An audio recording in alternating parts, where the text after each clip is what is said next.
ఈ పరిశుద్ధాత్మకు విరుద్ధంగా మనం ఏం చేసినా సరే, పాప క్షమాపణ అసలు ఉండదంట. కుమారుడు భూమి మీదకెందుకొచ్చాడు? మనుషులను రక్షించటానికి, క్షమించటానికి వచ్చాడు. ఎన్ని సార్లు క్షమించమన్నాడు? 70 మార్లు క్షమిస్తూనే ఉండాలి పేతురు గారితో చెప్పారు.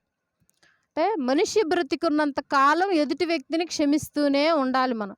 అట్లాంటి యేసుక్రీస్తు ప్రభువారు ఏమంటున్నారు? పరిశుద్ధాత్మకు విరోధంగా ఏదైనా పని చేస్తే ఈ యుగంలో గాని, మరలా వచ్చే యుగంలో గాని క్షమాపణ మాత్రం ఉండనే ఉండదు. ఒకవేళ మనిషి కుమారునికి విరుద్ధంగా మాట్లాడితే యేసుక్రీస్తు ప్రభువారికి విరుద్ధంగా మాట్లాడినా, ఆయన మీద తిరగబడినా, ఆయనని అంటే ఏమంటారు? ఆయనని తప్పుగా పోర్ట్రేట్ చేసిన అంటే తప్పుగా ప్రచారం చేసిన వీటికి పాప క్షమాపణ ఉండొచ్చు గానీ, పరిశుద్ధాత్మకు మాత్రం విరుద్ధంగా ప్రవర్తించకూడదు అని బైబిల్ తెలియచేస్తుంది.